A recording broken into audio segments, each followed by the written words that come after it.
Shows up your grey hairs, Glenn. I was going to, but now, to be really honest, It's not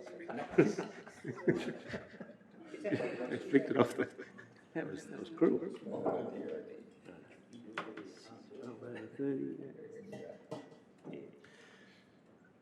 Good evening, councillors. Welcome to the members of the public and staff. I'd just like everyone to rise and we will start the proceedings with the Pledge of Country.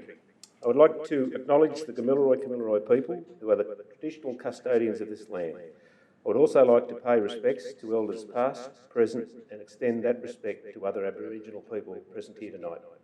And I know I'd like to invite Pastor Brian Benays to offer council's prayer. Thanks, Mr. Deputy Mayor. Let's pray. Almighty God, we humbly ask you to bestow your blessing on this council. Direct and prosper its deliberations to the advancement of your glory for the true welfare of the people of the Tamworth Regional Council area and Australia. Amen. Amen. Thank you, Pastor.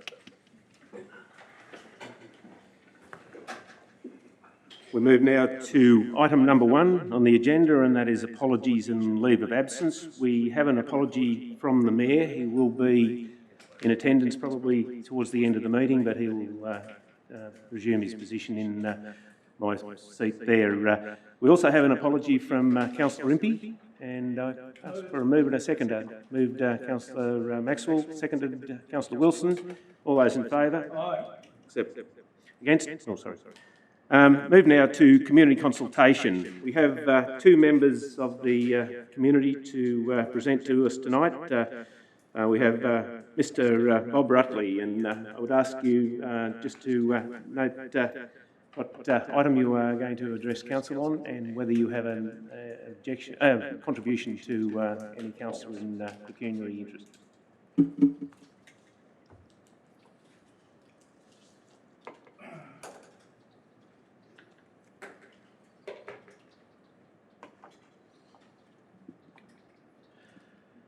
Councillors,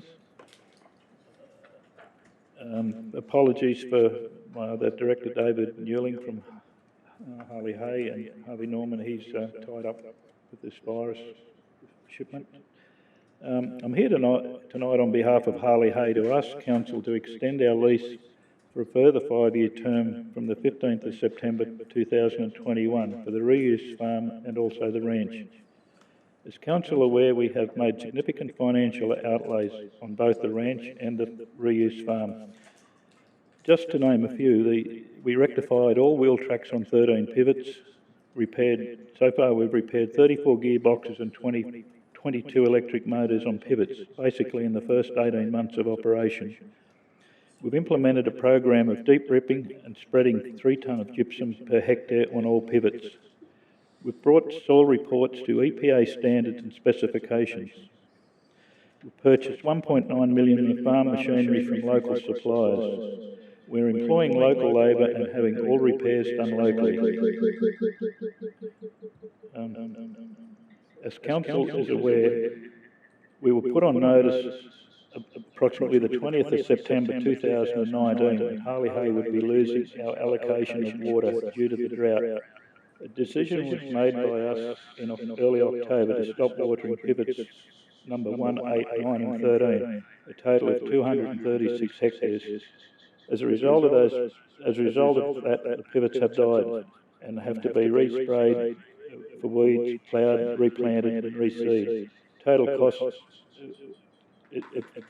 was $214,000, which will be bent by us. I have a copy of that today. From the agronomist as an estimate.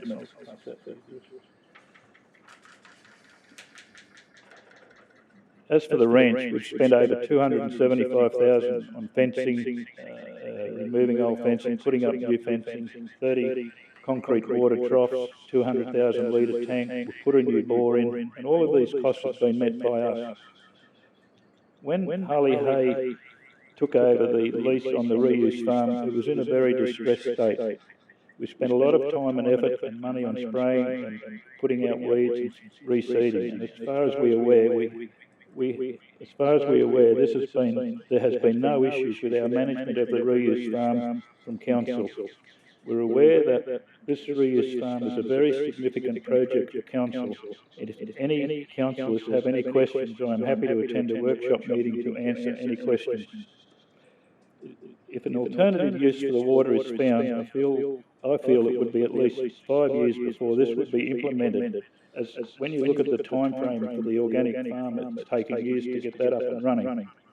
We are willing to assist council in a reduction of the amount of effluent water if any alternative use is found. We remain financially committed to this venture, and if a guaranteed extension to the original lease, it would be our intention to accept it. We are selling hay to local people in the area, and we've asked that before council considers its options, it must be familiar with existing operations in order to be sufficiently informed to make the best decisions for the community. Thank you. Thank you, Mr. Rutley. We now have a second speaker, Mr. David McKinnon, to speak on 1.3. And Mr. McKinnon, if you would limit your presentation to around 3 minutes, and if you have any disclosures in your reportable political donations to councillor or council employee. Yes, no donation. And tonight talking about $1 million businesses, the $1 million business of Super Rugby, which is in the hundreds of millions, the NRL, which is also in the hundreds of millions. We have our local West Entertainment Club, which of course is a million, it runs on millions of dollars a year. And it also runs on welfare checks and poker machines. And it has to be realised that most people in town do not attend the West Club. So when they're asked to actually be part of the ratepayers handing money over to them, they cannot understand that. It's even harder to understand when they've already organised the event. They didn't even have to make sure they had a sponsor. That's how important the sponsor was for them to get their 20 or 30,000. I mean, it was 20 last year, it's 30 this year. There's supposedly 2 games. And their membership drives by the Super Rugby, and their membership drives by the NRL to come into regional areas and get these areas watching the games, being involved in the games. And for some reason, the ratepayers are helping them with money when, as I say, a huge minority actually only go to their clubs. Most people do not. And I understand that the rugby actually got the drought grant as well, on top of what possibly will be a ratepayer handout tonight. And I'm sure the farmers really understand that, why Super Rugby, hundreds of millions of dollars in their business, actually get drought money. I mean, it confuses me. And the claim is, oh, well, it's advertising. Well, I've been in business all my life, and I can tell you now, nothing is as fluffy as advertising dollars. Today alone, I've been rung up by 2 advertising firms to try and enter contracts with advertising. I know how fluffy advertising is. I've done some stats at uni, and I know that you can pull out whatever figure you like. And that's the claim here, is that, oh, you know, $20,000, $30,000 is going to bring in millions of dollars worth of advertising to the town. Well, if that's the case, then prominent singers at country music should also get grants. And other major sports events should get grants, because they're all promoting the town. So all I can say is, it really, I think West Entertainment are laughing up their sleeve when they realise that ratepayers are going to hand them some money, because they don't need it. Thank you, Mr. McKinnon. We now move on to item 3, which is the minutes of the previous meeting. Submitted for approval. Moved Councillor Inglis, seconded Councillor Wilson. Any debate in relation to those minutes? Being no further debate, all those in favour? Against? Carried. We move on now to item 4, which is the disclosure of interests. Any councillor has a disclosure of interest? Councillor Rodder. Thank you, Mr Acting Mayor. In relation to item 10.3, I'd like to register a non-specific, non-pecuniary, a non-significant, non-pecuniary interest as I'm a member of the club, but I will stay in the chamber and participate in discussion. Councillor Inglis. Thanks, Mr Deputy Mayor. Same item, 10.3, a less than significant non-pecuniary interest, because I'm also a member of the club, but I will vacate the chamber, and my reason is that because it is, we're actually determining whether to make a cash contribution directly to that club, and we have lots of other clubs and organisations who make applications, so I'm uncomfortable being there, so I will leave the chamber.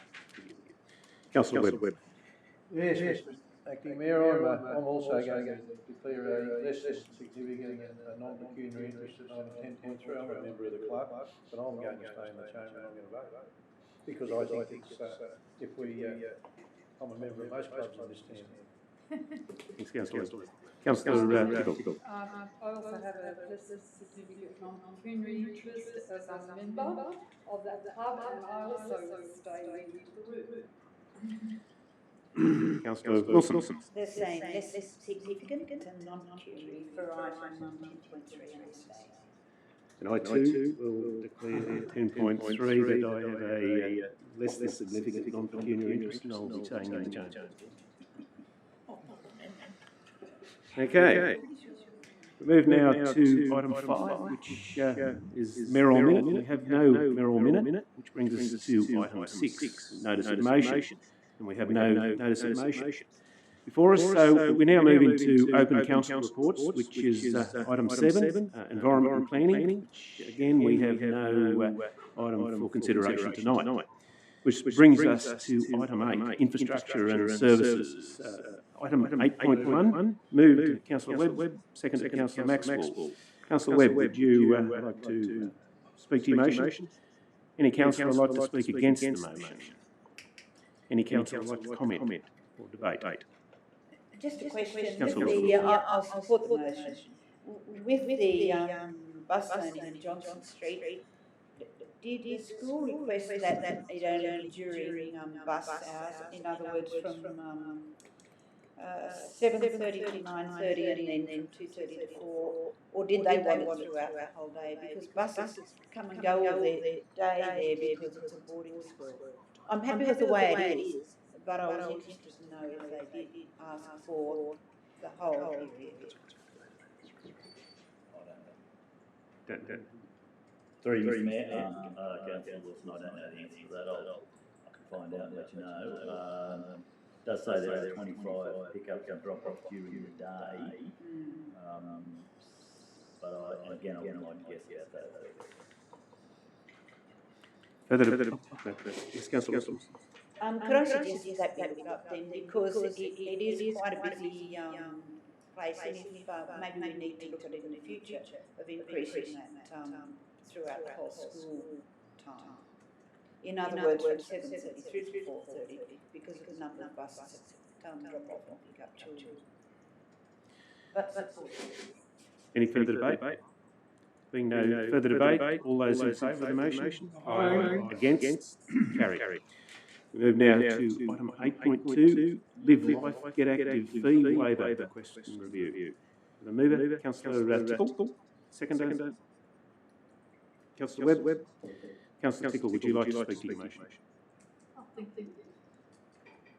I'm pleased to support the fee waiver for this national not-for-profit organisation who's again bringing the program to Tamworth. It presents an opportunity for people from all sectors of the community to participate in health and fitness and also educational sessions on nutrition. It's free of charge and it will enable people from throughout the community to participate, and I hope again that it receives a lot of support from our community. Any speaker against the motion? Any councillor would wish to debate the motion? Being no councillor wishing to debate the motion, put the motion. All those in favour? Aye. Against? Carried. Move now to item 8.3, regular update on the drought response and water sustainability action. Councillor Tickle and seconded Councillor Wilson. Councillor Tickle, would you like to speak to your motion? Yes, well, I'd like to actually thank and congratulate the staff on the work they've put in over this drought period and ensuring that we've got water supply for our communities, and also the ongoing sustainability programs that we have, and in educating the community, and we've done a fantastic job, and as a community we've pulled together and we've got through a very bad drought. Of course, we still don't have the water on Chappie Dam, so we've got to continue our water sustainability measures. And it's encouraging to know that people are also thinking of water-sensitive urban design and grey water reuse. And I think that if we keep on improving in that area, and again with the continued professionalism we've got within this division in educating the community, I'm sure that we'll reach that goal of greater take-up of water-sensitive urban design, and in particular grey water reuse systems. Thank you, Councillor Tickle. Is there any councillors wishing to speak against the motion? No councillor wishing to speak against it. Any debate on the motion? Councillor Inglis. Thanks, Mr Deputy Mayor. One observation, one question. The observation, I see we've had an increase in water restriction breaches after the rain. I assume everyone got a little bit excited because they realised their grass maybe still is alive and they're not going to let it die a second time, but rather unusual, that one, isn't it? The question is in relation to Dungowan Dam and the pollution that's in it. Does that, so I guess a question to Mr Logan, does that fix itself over time, or is that going to have to be treated at a treatment plant? I know we don't use it until you get to 65% or whatever, but I'm just curious, that pollution that is there, will that remove itself over time, or is that a treatment plant issue? Councillor Angus, we expect that the contamination or the discoloration of the Dungowan water will improve over time. It's not unusual to get dirty water during inflow. It's particularly bad this time. We expect that we'll get better, but we may still have to treat relatively turbid water when we do eventually start sourcing the Dungowan Dam. But it'll sort itself out if we give it enough time and there's no inflow over extended. Yeah, so we didn't get much burnt stuff in there. No, we haven't got any. We haven't got much ash in the dam. It's all just silt from runoff. Thank you. Further debate. Councillor Wilson. Mr Acting Mayor, it's really good to see the uptake in many of the new rebate systems because it just means we're getting it right, and it's certainly been done with a lot of consultation. I've just got one question. Can you refresh my knowledge of tanks being put in? I've seen tanks appearing in really unusual spots, i.e. in the corner blocks, right out the front. And the other day I saw a series of tanks in the front garden of quite a prominent house. And no doubt they'll grow something around them, but I'm wondering, do we need to get council approval for the location of tanks? Because there are some appearing in some really unsightly areas. Through you, Deputy Mayor. Yeah, there are some requirements to do with the approvals for tanks, and particularly if they're forward of the building line, those sorts of things. So I can come back to you with a response to that later if you'd like. Thank you. Councillor Webb. Yeah, look, good report. It's good to see where some of the centres are. We've got Bendemeer, we've got London to a degree, but Manila, Tonga, all doing very well with water. we were stepping into some uncharted territory right across the region, and it was very nerve-wracking for all of us as councillors, and I'd say nonetheless, our Director of Water would have been having some sleepless nights.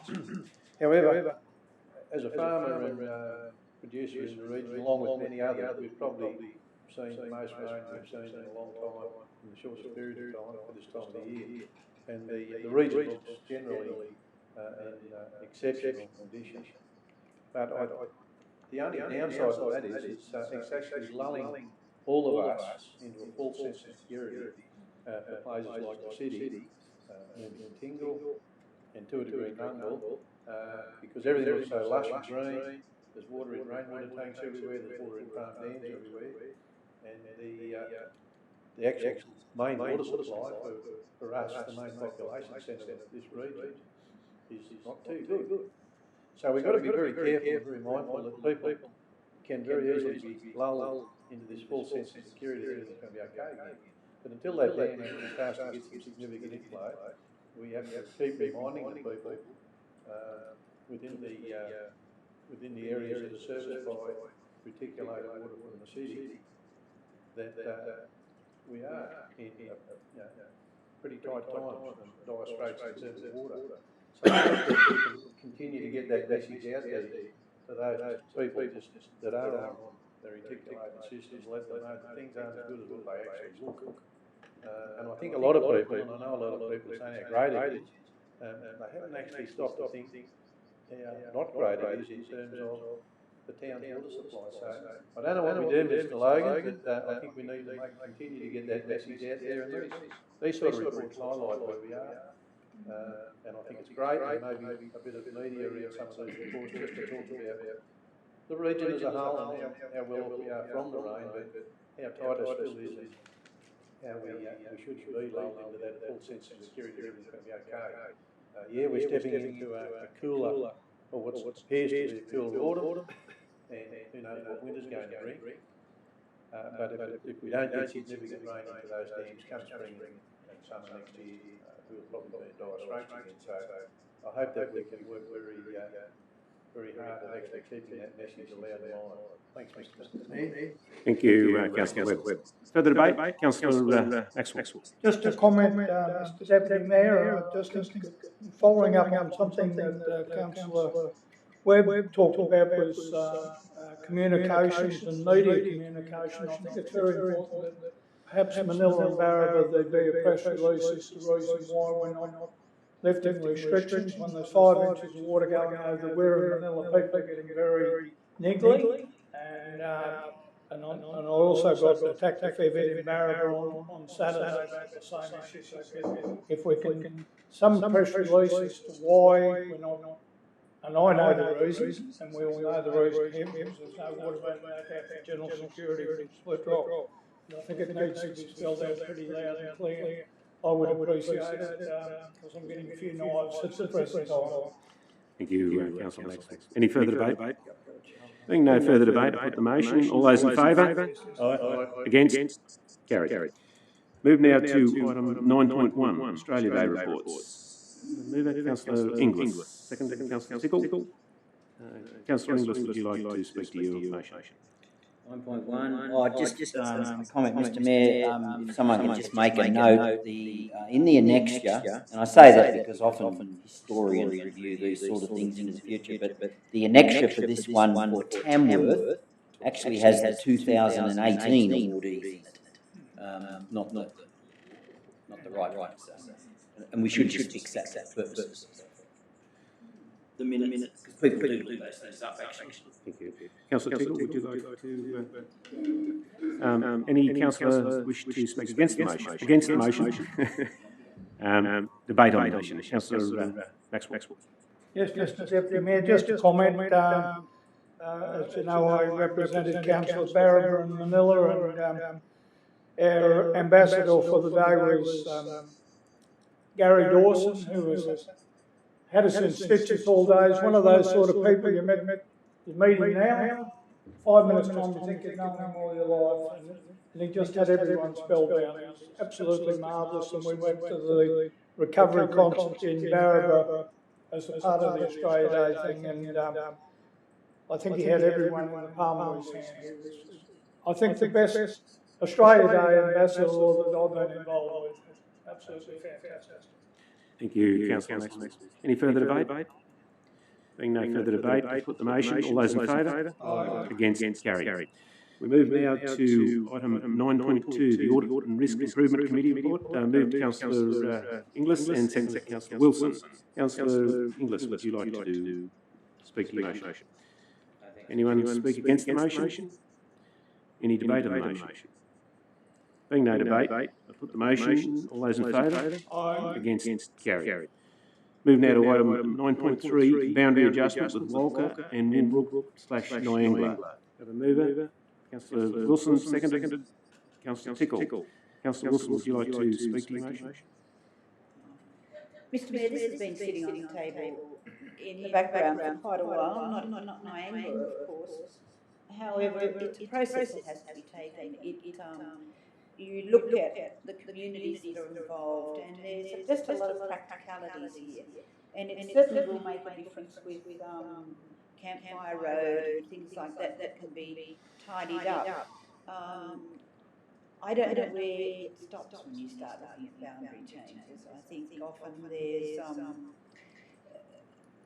the attraction might grow, so to speak, and other communities or other properties want to be involved. But as it stands now, the most important thing is for the communities to have their say.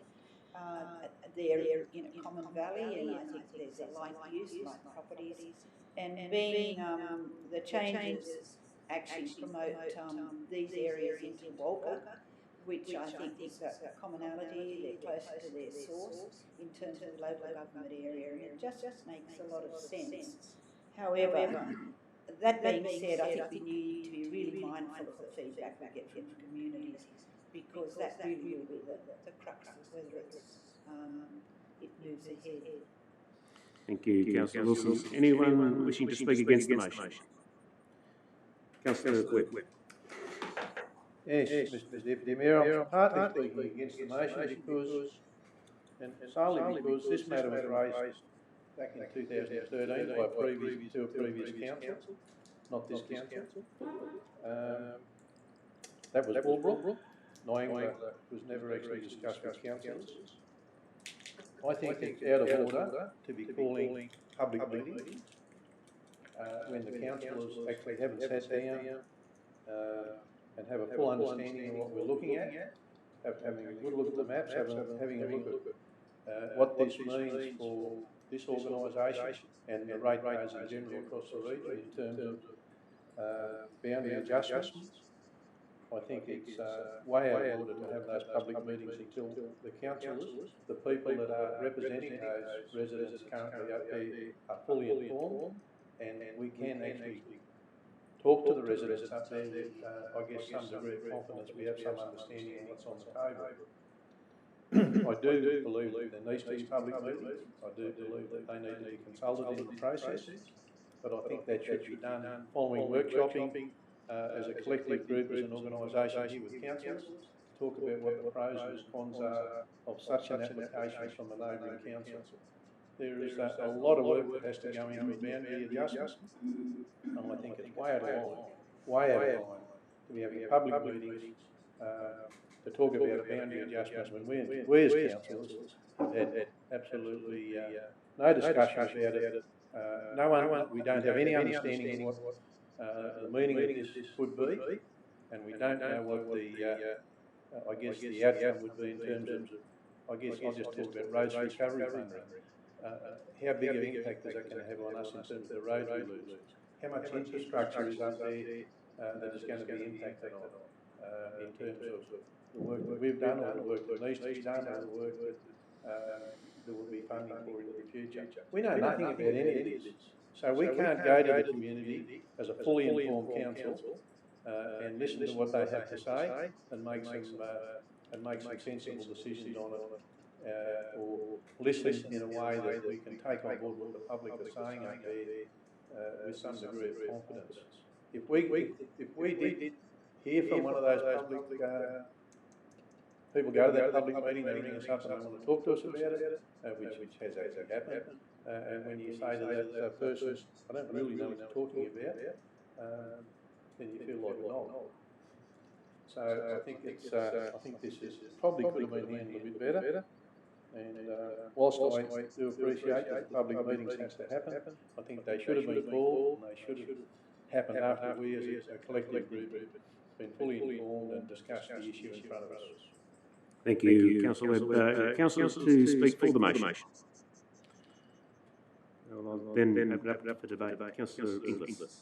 Thanks, Mr Deputy Mayor. I concur with my colleagues' comments. I don't think we have handled this very well. I actually had someone from Niangla contact me, not in the village, but in the rural area close to it, and I felt like a bit of a, what was your term?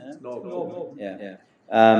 Because I didn't know about it, and that's not good. So it hasn't been handled very well, and even in relation to Woolbrook, I mean, gee, 2013, I mean, people like myself, Councillor Maxwell, we weren't even on that council, so I didn't even have knowledge of that.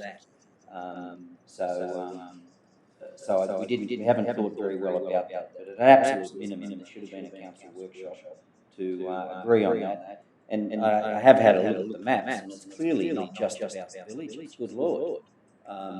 It's a fairly substantial rural area. I mean, the Campfire Road one, I understand that. That doesn't seem to have a whole lot in it, and probably eminent sense in that one. But it's far from a village issue for both of those. It's quite a large area.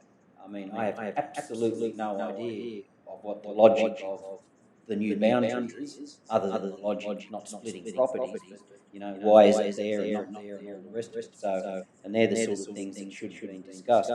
The other thing that's important, Mr Mayor, and I'm sure, Mr Deputy Mayor, and I'm sure it'll happen at some point, but I just noticed in item 3 in the recommendation, it is very specific about assets being impacted and funding and rating changes.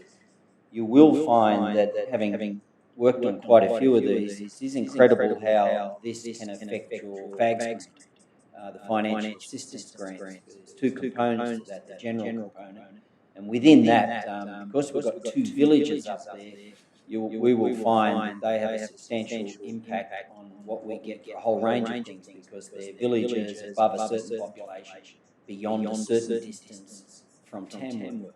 And that qualifies as a disability allowance. What does that mean? It means you get compensated for it. So it will be interesting to see what negative impact that has on FAGS. And of course, the other component is the roads component, and we all know that's basically just a sheer kilometre, per kilometre distance. So that's going to drop quite substantially. And I think Councillor Webb mentioned roads recovery. Roads recovery is basically purely on distance as well. So there's going to be some fairly big impacts there by throwing in those rural areas. So we need to make sure we have a good look at that. And but I just make that comment because I'm sure they'll be looked at. Just the recommendation is so specific about just being about rating and assets. There is a range of other things that will have an impact. So I'll look forward to the to the analysis of that. It'll be interesting to see the final number, Mr Mayor. I'm not against the idea, but we've got to base it on 2 things, in my view. One is the assessment of financial impact, and it'll be an up and down. There'll be some liabilities going as well. And the other one, of course, is, and the most important one, is what the view of the effective residents are. Because when it gets to Sydney, trust me, never guess what they look at first. The view of the community. Thank you, Councillor. Further debate? Councillor Wright. Thank you, Mr Acting Mayor. Just a question. Look, I wasn't, like some of my fellow councillors that may have received some comments from Niangla or Woolbrook residents, but how many, submissions have been made to council over the last 7 years from those communities requesting that they be transferred to Walker Shire? I haven't heard of any, burning desire by members of those communities to go to that direction. And I'd be interested to know, why would we proceed down that path when I think the original, request may have been 6.5 years ago by Woodbrook residents, and particularly though that, half that was within TRC, LGA. But I've never heard that Niangla people are necessarily unhappy with their current position with our local government area. Thank you, Councillor Roddick. Through you, Mr. Chair.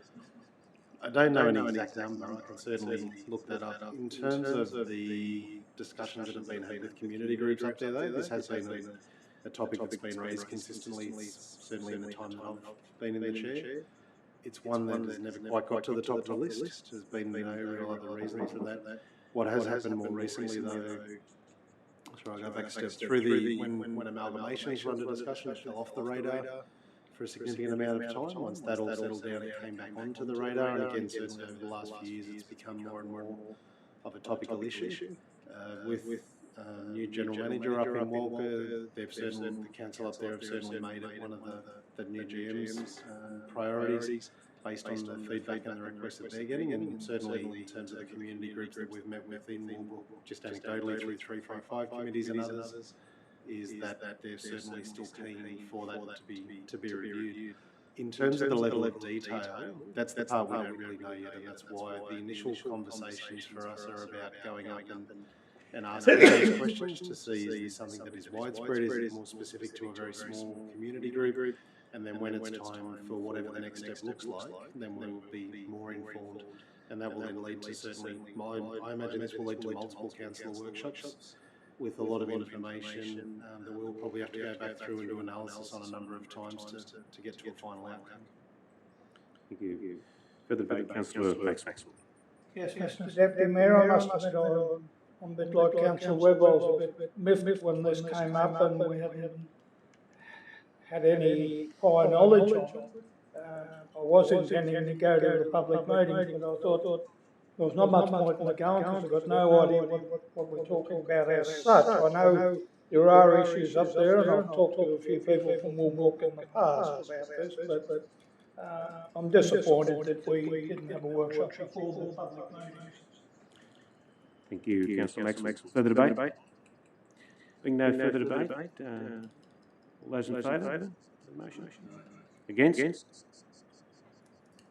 Well, that was half. Yeah. All those in favour? Against? One. Motion is carried. Move now to item 10.1, which is the Aboriginal Consultative Committee for the Regional Council on the 10th of September and the 12th of February. Have a move with that, mate? Please, Councillor Wilson. Second, Councillor Inglis. Councillor Wilson, do you wish to speak to that motion? Mr. Deputy Mayor, I'll just make a comment. In the minutes, there was a reference made to the Tamworth Heritage Working Group and some issues that the TACC had with that. They were to do with the order in which the awards were listed, and the order in which they were listed was completely arbitrary, with the two new awards being the Aboriginal Cultural Award and also the New Bill. They were listed in that order purely because those two new. The other issue was regarding the request for a judge, an Aboriginal person to be involved in the judging, and that's a very reasonable request, and that's certainly being looked at. The timescale for 2020 is interesting.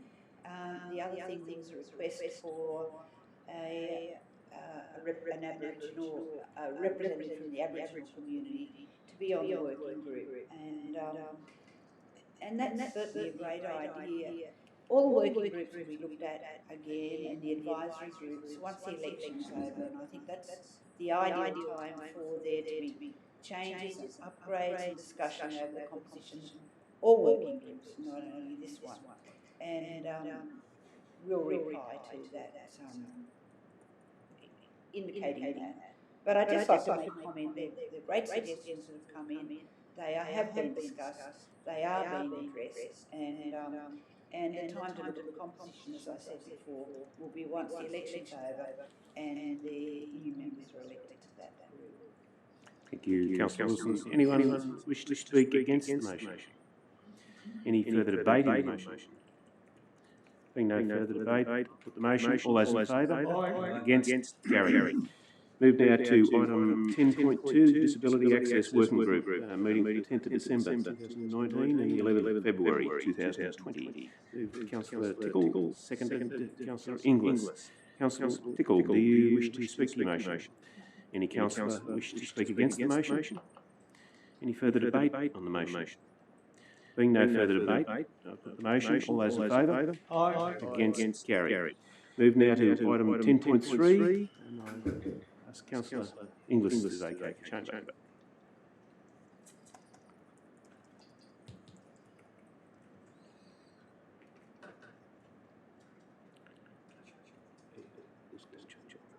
Don't shut the door. Don't shut the door.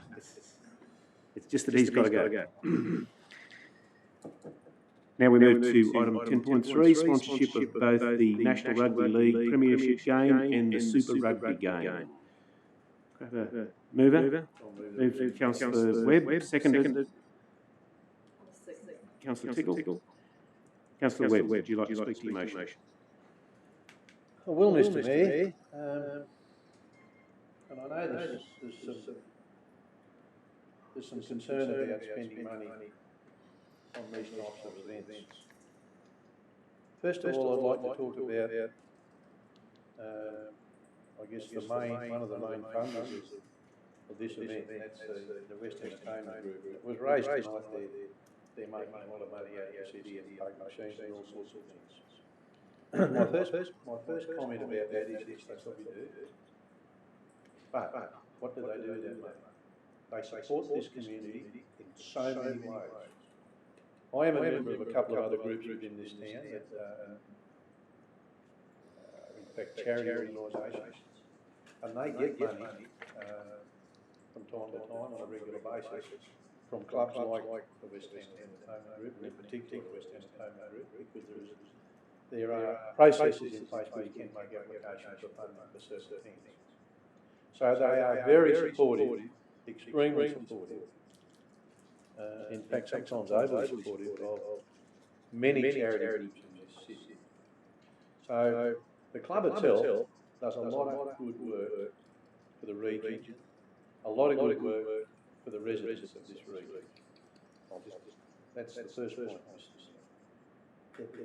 Second point is, we pride ourselves as a centre of excellence for sport. We have some of the best sporting facilities in regional New South Wales, and dare say, I'd go so far as to say we probably have some of the best sporting facilities in regional Australia.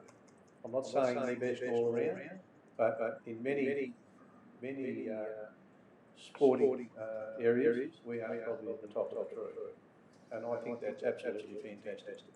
It's not just good for our residents, and our region, it's great for the kids. It's very important that our children get to follow and play sport from a young age. And that is just so important for their ability to work as a team in later life, to get fit, get their head out of these bloody things for part of the weekend, and get heavily involved in sport. Now, when the West Tigers, whoever they might be playing, when they come to Tamworth, the young kids in this city get so excited. They get absolutely over the moon excited. And because the football teams that come to the city go out to the schools and they work with the kids. They encourage the kids not only in getting fit or playing that particular code of sport, but just being a part of a team, and they encourage them to be, I guess, better citizens as they grow up. It's a fantastic thing for the kids of this city. Now, the same thing I think happens in only two other regional centres in New South Wales, and that's Bathurst, and that is Wagga. We're one of the three regional centres in New South Wales that actually can have secured the opportunity to have a sporting event of this calibre in their region. Now, Tamworth's the lucky one. Why are we the lucky one? We're the lucky one because the West Entertainment Group basically carry the can on this, and they call on this council on behalf of the community to contribute what is really a very small amount of money to help them run this significant event that is fantastic, not only for the kids in our community, but also offers opportunity for the business community. Why does it do that? It offers those opportunities for motels, hotels, small businesses in this town. As the Speaker said, most of the people come here are from out of town, so they do a lot of shopping when they're here. So everybody in business in this town, everybody that's working for wages in this town, does stand to gain. They stand to gain a financial benefit from games like this coming to the city. So the amount of money we contribute to an event like this is insignificant in comparison to places like Bathurst and Wagga, the only other two regional centres that actually have the opportunity to host one of these NRL games. Those centres pay, their councils actually pay in excess, well in excess of $150,000 of ratepayers' money to hosting those events. They are significant amounts of money. We are so lucky that we've got this organisation carrying the can on this and asking us for a fairly small amount of money to make this event happen in our town. And I think anybody that votes against this tonight will be voting against a better opportunity for the kids in our region, and they'll be voting against businesses. Thanks, Councillor Webb. Anyone wishing to speak against the motion? Councillor Roddick. Thank you, Mr Acting Mayor. I don't dispute at all the generosity of West Entertainment Group towards many sporting groups and community groups in our communities. But, you know, and from the outset, look, I'm delighted that these big games are coming to Tamworth, and while I have the clarity to see the economic benefits of some of our venues during those two matches, I'm required to share with you, some of the concerns of our rural and urban residents who continue to suffer the impacts of recent calamities. Around our LGA, we have crumbling council infrastructure, including unsealed roads, road verges full of environmental weeds, even through our residential urban roads, footpaths or none. No curb and guttering in streets that were promised curb and guttering for more than 40 years ago, like the residents of Evans Street, Westdale told me recently, and so their houses continue to flood. The residents of Pyalamore can't have a replacement Fishers Lane Bridge for their unsafe 60-year-old odd timber bridge. A resident from Barraba has complained to me about buckled and damaged guardrails that no one is willing to replace. Recently, I was advised by some visitors that Tamworth would be the last place they would move to because it has, quote, the ugliest entrances to our city of any inland place they had visited. No trees. We can't get money to finish a number of projects throughout our local government area, but it seems to some of our residents we can find money to advertise something that's already coming here and virtually self-promoting. The frustration, I guess, is that we can bring forward requests for funding these things, but not requests for funding of projects that will make our town safer, more appealing and aesthetically pleasing. And so that, look, it went on. I've got many phone calls in the last few days about this. And I'm all for these great events, but not when I have fellow ratepayers complaining to me about the lack of infrastructure maintenance and repairs, which is the bread and butter of our council and councils more generally, and I'm with them. Thanks, Councillor Roddick. Further debate, Councillor Wilson. Mr Mayor, this is a tricky one. I certainly agree this is a fabulous event to have come to Tamworth, and they've done, they've brought a lot of business to town. It's interesting this report doesn't indicate whether the involved teams will be participating in school events. It's, maybe they will be, maybe they won't be, but I didn't see any report of that happening here. I've supported the rugby league event for the last 2 years, and I feel comfortable with that. There was a comment in the paper, West Group has taken on risks associated with hosting NRL games. This is a proven successful event now. I don't feel there is a risk involved. It does benefit the town. It's not an event with associated risks. And because of that, I don't feel comfortable in using our money to support it. The second point two is Super Rugby League rugby game. And that's already been sponsored by the New South Wales drought funding. It's an event that's going ahead in a couple of weeks anyway. And on this occasion, I don't feel that I can support funding for these two events. Thank you, Councillor Wilson. Further discussion, Councillor Tickle. Thank you, Mr. Acting Mayor. It's interesting to listen to the debate on this because it's take on board the points against and definitely take on the ones for. This is a major event. It is a lot of money to sponsor it. However, as Councillor rightly pointed out in the report, it generates a lot of economic activity. You know, we're talking 8,000–9,000 people. Following the previous major events like this, we did have a breakdown of where the visitors came from. The most economic impact is when they come from outside our town, outside our region, and there was a fair amount, a significant amount of tourists, I guess you could call them, participants that came from outside our region. That is when you get the biggest economic impact of these events.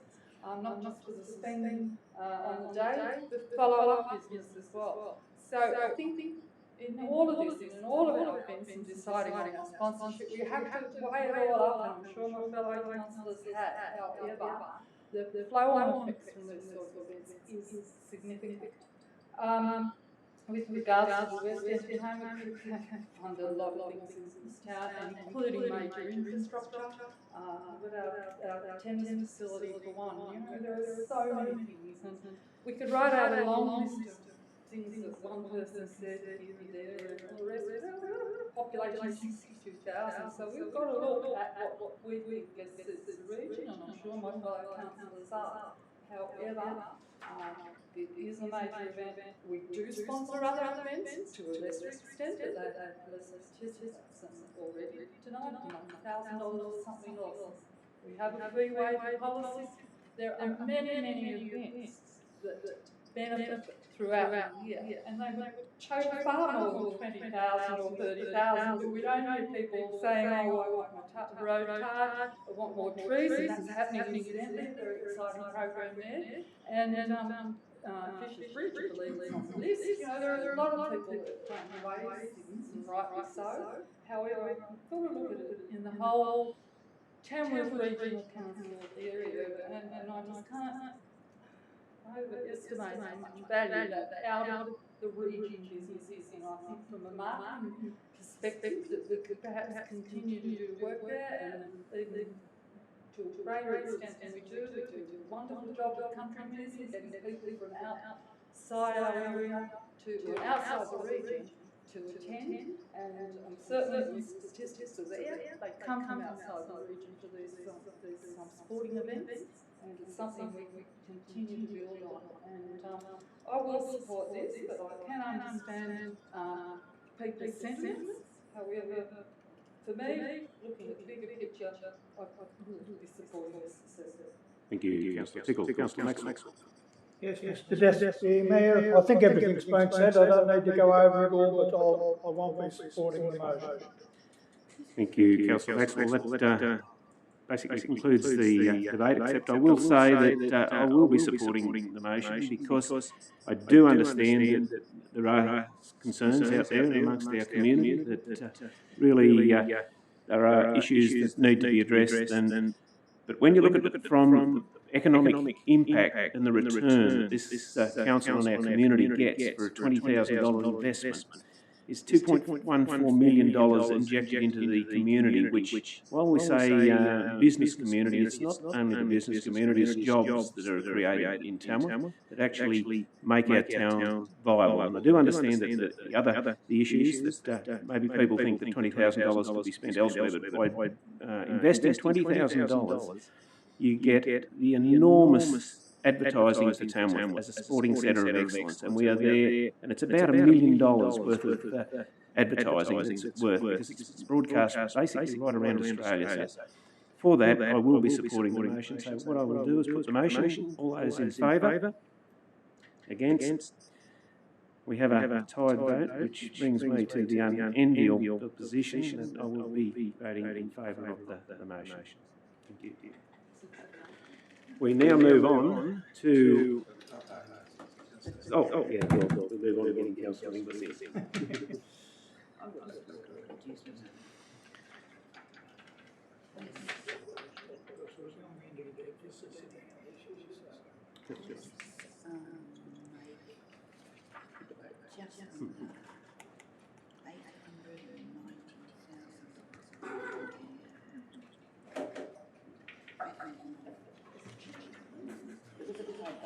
Thank you, Councillor Inglis. We now move to item 11, reports to be considered in closed council. We now have the opportunity to ask any member of the public here.